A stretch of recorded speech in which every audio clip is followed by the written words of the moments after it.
बिस्मिल्लाहिर्रहमानिर्रहीम। अस्सलाम वालेकुम। लिखत पकवान में आप सबको खुशामदीद। सब देखने वालों को मेरी रिक्वेस्ट है कि मेरे चैनल को पहले विज़िट करें। अगर आपको मेरी वीडियो पसंद आती हैं तो इसे लाइक करें, शेयर करें और सब्सक्राइब करना ना भूलें।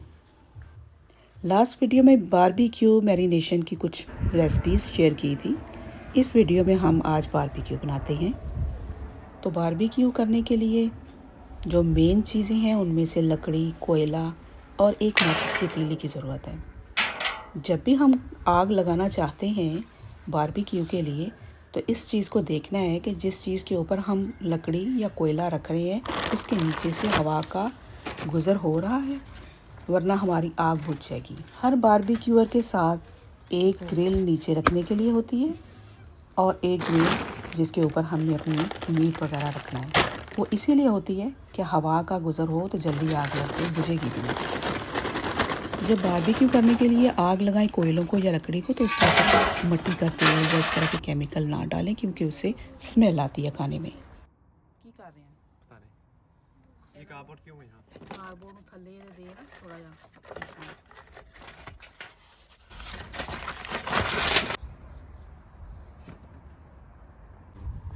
जैसे भी लगाते। आज बारबेक्यू करने के लिए अपने बेटे की हेल्प ली है।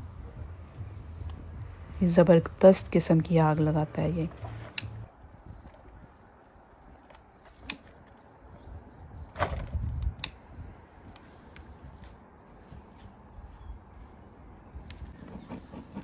और होते सारी तरीके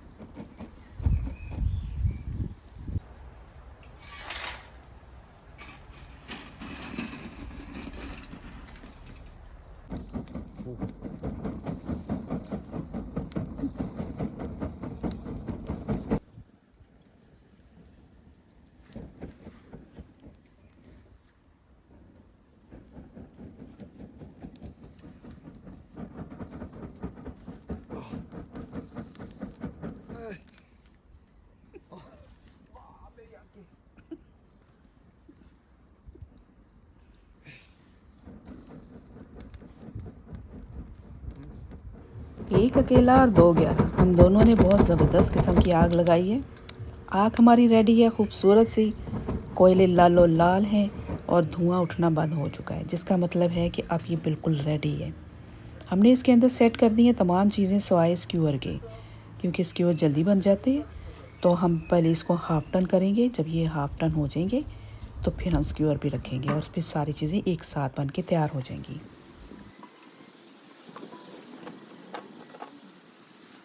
बारबेक्यू करने के बहुत सारे ऑप्शंस हैं। सॉसेज भी रखे जाते हैं इसमें, कीमे के बड़े से मोटे कबाब बना के वो भी रखते हैं। लेकिन मैंने सोचा कि वो तो मैंने फ्रीज़ पहले भी किए हुए, अब शायद आपने मेरी वीडियो देखी है जिसमें मैंने चपली कबाब बना के फ्रीज़ किए थे।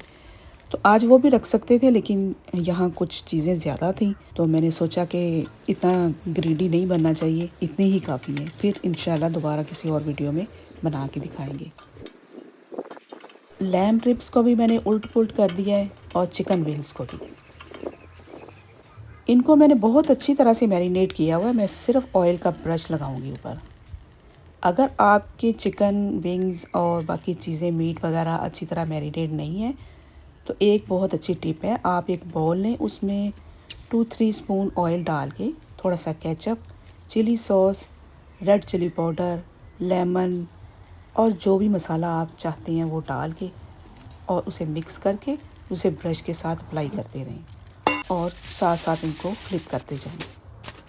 ये चिकन विंग्स मैंने जब बनाए तो मुझे लगा कि ये ज़्यादा इतने अच्छे गले नहीं, ये बहुत जितने गले हों उतने ज़्यादा मज़ेदार लगते हैं। तो मैंने इनको एक कढ़ाई में सिल्वर फॉइल लगा के उसके ऊपर मैंने पहले इनको रखा और फिर इनको थोड़ा सा कवर करके एक साइड पे कर दिया। इससे मेरी जगह भी बन गई है। मैं अब स्क्यूअर रखूँगी इधर और ये भी साथ साथ गलते जाएंगे।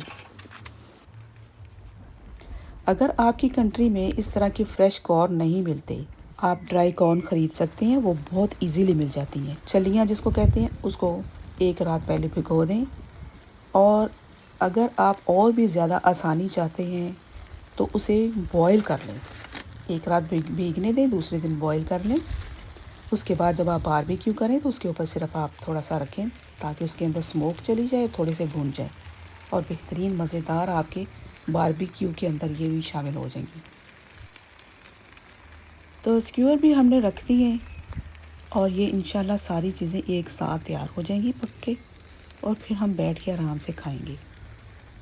बारबेक्यू करने से काफ़ी मैस बन जाता है, तो इसे समेटना भी बड़ा मुश्किल काम लगता है। बाद में सारे बर्तन इकट्ठे हो जाने, वो भी धोने हैं। तो ये सारा कुछ देखने के बाद इसका प्लान करें। ज़ाहिर है वेदर को तो चेक करने के बाद ही हम बारबेक्यू करते हैं। हवा चल सकती है, बारिश आ सकती है, तो फिर सारा काम धरे का धरा रह जाता है। हमारा बारबेक्यू अल्हम्दुलिल्लाह रेडी हो चुका है और सनलाइट में हमने ये स्टार्ट किया था। अब कितना डार्क हो गया आप देख रहे होंगे। जब भी बारबेक्यू ख़त्म करें तो उसके कोयले बहुत रेड और ज़बरदस्त होते हैं। मेरा दिल नहीं करता कि इनको छोड़ के जाऊं, तो कुछ ना कुछ मैं ज़रूर करती हूँ। आज मेरे पास पोटैटो नहीं थे, वरना मैं पोटैटो को सिल्वर फॉइल में रैप करके तो वो रख दिया करती हूँ। तो आज मेरे पास हैं ये चीज़ें। सालसा या चटनी बनाने के लिए ये कुछ सामान मैंने रखा है, जिसमें एक गार्लिक है फुल, अनियन, कैप्सिकम, 2 कच्चे आम थे वो भी मैंने रख दिए, एक लेमन भी रख दिया। जब ये अच्छी तरह से भून जाएंगे तो इनको मैं एक प्लास्टिक बैग में रख के तो स्टीम होने के लिए पड़ा रहने दूँगी। दूसरे दिन मैं इसको यूज़ करूँगी।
ऊपर से आम का मौसम आ गया है और अफरा तफरी पड़ी हुई है कि अच्छे आमों का जल्दी जल्दी कुछ बना लें।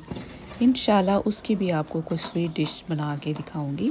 मुझे उम्मीद है कि आपको मेरी रेसिपीज़ पसंद आएंगी। अगर आपको पसंद आती हैं तो आप अपने फ्रेंड्स में, अपनी फैमिली में ज़रूर शेयर करें। आप मेरे चैनल को लाइक करें, शेयर करें और सब्सक्राइब करें। मैं इसके साथ इजाज़त चाहती हूँ और फिर से एक नई वीडियो के साथ हाज़िर होंगी। उस वक़्त के लिए अल्लाह हाफ़िज़।